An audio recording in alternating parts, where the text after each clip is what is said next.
the congregation of artifacts that hold the great poison at bay still holds strong. Fearful of the potential within the artifact temple, the invaders known as space pirates tried to destroy it, only to fail in every attempt. We scattered the artifacts across the planet for their protection, and only a few have fallen into invader hands. Failing to understand them, they now seek to unmake them. Again, they fail. They are right to fear these things. Great power sleeps inside them.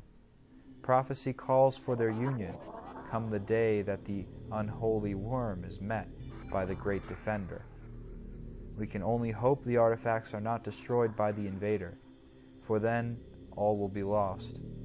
So we do what we can to preserve the artifacts, and to guide the newborn to them. Time wanes with our souls, yet hope remains. Hey everybody, it's me, DeoGenZ, here playing some Metroid Prime. Stop attacking me! Well, okay, in your defense, you weren't really attacking me, you were just walking through me and doing damage, because any enemy will hurt you. If you touch their hitbox with your hitbox, it acts like poison. So don't play around with that. Let's find where we have to go, too. Oh, right, okay, cool. Not the very bottom, but the halfway down mark, where this door is nicely nestled. Almost lost me there. Didn't know where to go for a sec, but now I do. If I could, hop in there. Jeez. Even with the boost that you get from playing this on the Wii, which is that in the Morph Ball mode, you no longer have to lay down a power bomb to do a jump. Instead, do a simple flick of the wrist, and the Morph Ball will be airborne. But our Morph Ball will not help us here. That animal right there. What the... Oh crap, what the heck is that? Why is it pulling me? What are you? Oh no. A Hunter Metroid. Great. Just when I thought all couldn't have gotten worse with the space pirates invading Talon 4 and having Metroids break out of their stasis tank, now we find they're all over Talon 4. And how are they even surviving in an area like this? What the heck? Right, now that right there, that looks like a point. It looks like a point that I could break down. Maybe if I shoot it at a different angle? There we go. Okay, I don't know why that took so damn long. Very strange, but for whatever reason it was glitching out, and there are very many minutes that you will not be witnessing of me jumping around shooting at a frickin' rock. Huh. Weird.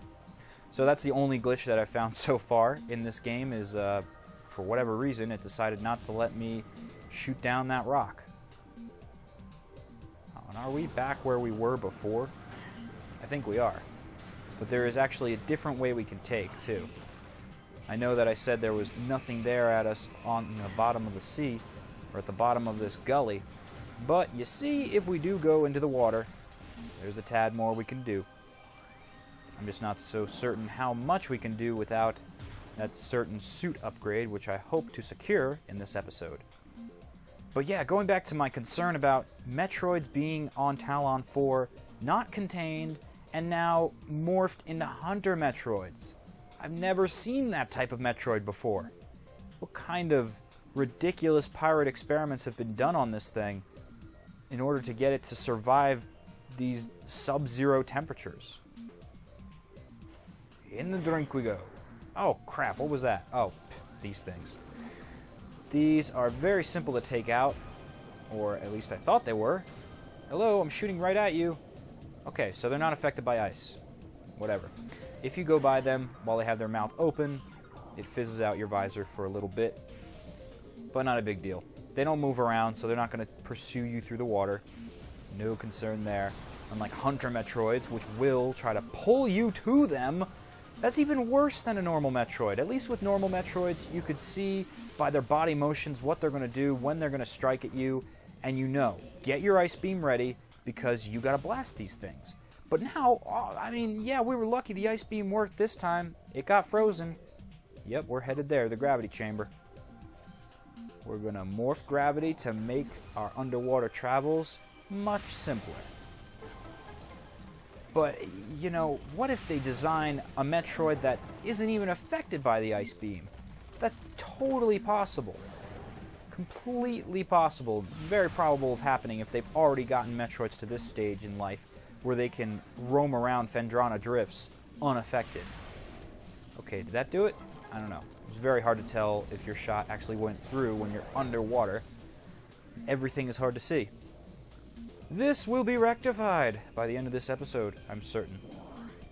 The next suit upgrade we get will make it so that underwater travel is not only simple and we don't have gravity, as the gravity chamber would suggest, weighing down on us underwater, but also our visor tends to be more clear. I think you notice that when we fall into water, everything has this sort of murky view on it, and I guess that shot actually did strike. Nice! That was like blind shooting, except it totally wasn't because we have the targeting system. So all this kind of blur you can see from the difference of going outside in the land and underwater, all this will be removed. And I can't wait to walk through water in non-slow mode. Don't slow me down, liquids. I've got a planet to save. Man, this trip really did not start out that way. I didn't think we were here to be planetary rescue heroes or anything of that nature. I thought we were just going on to Talon 4 to chase after Ridley, get a bit of good vengeance, and maybe recover some of our suit upgrades that we had before. Now we've got way more suit powers than we started out with, and because we were learning about the Chozo all this time, we figured out that there are these things called artifacts, and they link up, all 12 of them, to the Artifact Temple, which contains the final boss of this world. Makes me wonder that if Ridley's not going to be our final boss, what would be? Because I seriously thought this was just one giant vengeance mission. Trying to... There we go. Trying to go after that evil space dragon. But now, we're equipped.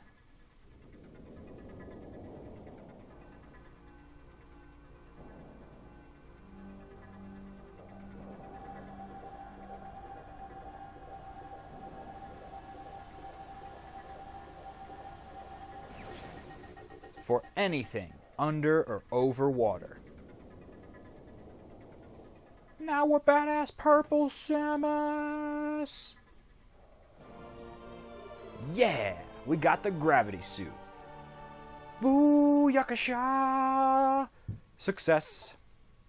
And I would like to keep it to one suit upgrade per episode. So in the next episode, we will see the full effects of what this new suit can do. So let me know below, what form of Samus do you like the most? Zero Suit Samus? Gravity Suit Samus? Varia Suit?